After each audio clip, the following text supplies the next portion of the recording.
മലയാളികൾക്ക് റെയിൽവേയുടെ ഓണസമ്മാനമായി ആലപ്പുഴ വഴിയുള്ള വന്ദേ ഭാരത് എക്സ്പ്രസിന്റെ കോച്ചുകളുടെ എണ്ണം വർദ്ധിപ്പിച്ചു. ചെയർകാർ കോച്ചുകളുടെ എണ്ണം 14 നിന്ന് 18 ആയാണ് ഉയർത്തിയത്. ചൊവ്വാഴ്ച മുതൽ പുതിയ കോച്ചുകളുമായി വന്ദേ ഭാരത് സർവീസ് ആരംഭിച്ചു.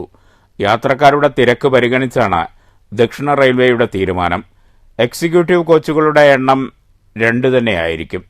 ഇതോടെ ഇന്നു മുതൽ 20 കോച്ചുകളുമായാണ് വന്ദേ ഭാരത് സർവീസ് ആരംഭിച്ചത്. മധുരൈ ബംഗളൂരു കണ്ടോൺമെന്റ് റൂട്ടിൽ സർവീസ് നടത്തുന്ന വന്ദേ ഭാരത് എക്സ്പ്രസിന്റെ കോച്ചുകളുടെ എണ്ണവും റെയിൽവേ വർദ്ധിപ്പിച്ചിട്ടുണ്ട്. 7 ചെയർകാർ എന്നത് 14 ചെയർകാറായും എക്സിക്യൂട്ടീവ് കോച്ചിന്റെ എണ്ണം 2ആയുമാണ് വർദ്ധിപ്പിച്ചിരിക്കുന്നത്.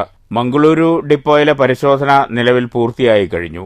1016 സീറ്റുള്ള വണ്ടിയിൽ 320 സീറ്റ് വർദ്ധിപ്പിച്ച് 1336 സീറ്റാക്കി.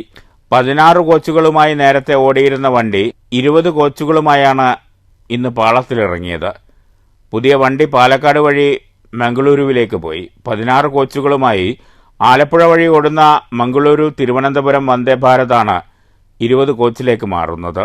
News centre, Shoranur.